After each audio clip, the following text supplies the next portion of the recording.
Hi guys, welcome back to our channel மைலு vlog. இந்த vlogல என்ன நீங்க பாக்குறீங்கன்னா என்னோட ஹேருக்கு என்ன ஹேர் பேக் போட போறேன் அப்படின்றது தான். இந்த ஹேர் பேக் எதுக்குன்னு பாத்தீங்கன்னா ஏன்னா ரொம்ப ஃப்ரிஸியா இருக்கும் பாத்தீங்களா. ப்ராடக்ட் வாங்கலனாலுமே நம்ம வீட்டில் இருக்க பொருளை வச்சு எப்படி கொஞ்சம் அந்த ஸ்மூத்னஸை கொண்டு வர்றது தான் இந்த வீடியோ. எந்த ஹேர் பேக் போடுறீங்கனாலுமே கம்பல்சரி ஆயில் வந்து ஒரு பிஃபோர் ஹேர் வாஷ் பண்ணுறதுக்கு ஒரு 2 ஹவர்ஸ்க்கு முன்னாடி கம்பல்சரி வைங்க. அப்படி வைக்கல அப்படின்னா இன்னுமே நம்மளோட ஸ்கேல்ப் வந்து ரொம்ப ட்ரையாக இருக்கும். ஹேர் வாஷ் பண்ணக்கு அப்புறமேட்டு ரொம்பவே ட்ரையாக இருக்கும், ஹேர் ஃபாலுமே வரும். நான் வந்து எஸ்டர்டேவே வந்து நான் ஆயில் வந்து ரொம்ப வச்சுட்டேன். இருந்தாலுமே என் தலையில் வந்து ஆயில் வச்ச ஒரு அடையாளமே தெரியல. ஏன்னு பார்த்தீங்கன்னா என்னோட ஹேர் வந்து ரொம்ப ட்ரை. நீங்கள் எவ்வளோ தான் ஆயில் வச்சாலுமே வந்து அந்த ஆயில் வந்து டக்குன்னு ட்ரை ஆயிரும். ஸ்டவ் வந்து ஆன் பண்ணியாச்சு. சும்மா ஃப்ளாக்ஸ் சீட் போட்டுக்கோங்க. இப்போ தான் நான் பவுல் எடுத்து பார்க்குறேன், என்கிட்ட ஃப்ளாக்ஸ் சீட் காலி ஆகிடுச்சுன்ட்டு. ஸோ என்கிட்ட இருக்கிறத வச்சு நான் போட்டிருக்கேன். நான் அடுத்த ஸ்டாக் வாங்கி வைக்கணும். ஃபஸ்ட்டு வந்து கொஞ்சமாக dry leaves, rosemary dry leaves add பண்ணிக்கோங்க. கருஞ்சீரகம் கொஞ்சம், ஓகேவா. வினிகர் போட்டுக்கலாம். 15 மினிட்ஸ் கழித்து நம்மளோட ஹேர் பேக் இப்படி தான் இருக்கும். கலர் பார்த்திங்களா எவ்வளோ சேஞ்ச். நம்ம ஆஃப் பண்ணிடலாம். இப்போது இது ஹீட் போகிற அளவுக்கு நம்ம காய வைக்கணும். ஃபேன் காற்றுல தான் நான் காய வைப்பேன். எப்பவுமே ஒரு ஹேர் பேக்கை வந்து ஹீட்டாக உங்கள் தலையில் அப்ளை பண்ணவே பண்ணாதீங்க, ஓகேவா. ஸோ ஹீட்டாக இருக்கும் போதே தான் நம்ம இதை ஃபில்ட்ரு பண்ணால் தான் நம்மளுக்கு நிறையா வேஸ்ட் ஆகாமல் கிடைக்கும். நான் என்ன மிஸ்டேக் பண்ணேன்னா முன்னாடியே நான் சொல்லியிருப்பேன், எனக்கு வந்து ஃப்ளாக் சீட் காலி ஆயிடுச்சு நான் பார்க்கலன்ட்டு. பட் ஆனால் ஃப்ளாக் சீட் வந்து நம்ம எக்ஸ்ட்ரா இன்னும் ஒரு 2 கைப்பிடி அளவுக்கு நம்ம ஆட் பண்ணணும். ஆட் பண்ணால் தான் இந்த மாதிரி தண்ணியாக இருக்கும். சரி, ஓகே, ஃபைன். வந்து நம்ம கோம் பண்ணிக்கலாம்.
கைஸ், இந்த ஒரு வீடியோ உங்களுக்கு ஹெல்ப்ஃபுல்லாக இருக்கும்னு நான் நம்புகிறேன்.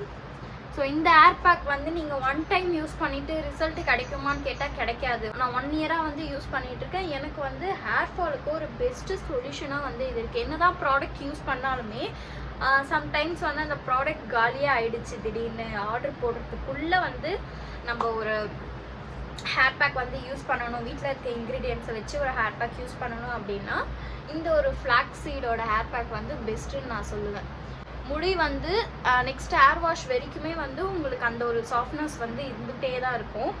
இன்னொரு முக்கியமான விஷயம் என்னன்னு பார்த்தீங்கன்னா, நீங்கள் ஹேர் வாஷ் பண்ணீங்க அப்படின்னா ஸோ அடுத்து நீங்கள் வந்து உங்களோட பில்லோ கவரை வந்து கண்டிப்பாக சேஞ்ச் பண்ணணும். ஒரு ஹேர் வாஷ்க்குமே நீங்கள் வந்து உங்கள் பில்லோ கவரை கண்டிப்பாக சேஞ்ச் பண்ணுங்க, ஓகேவா. வந்து இந்த ஒரு ஹேர் பேக்கை மட்டும் நீங்கள் யூஸ் பண்ணிட்டு வாங்க, கண்டிப்பாக உங்களோட ஹேரில் நீங்கள் ரிசல்ட் பார்க்கலாம். ஓகே கைஸ், அடுத்த வீடியோவில் பார்க்கலாம். பாய்.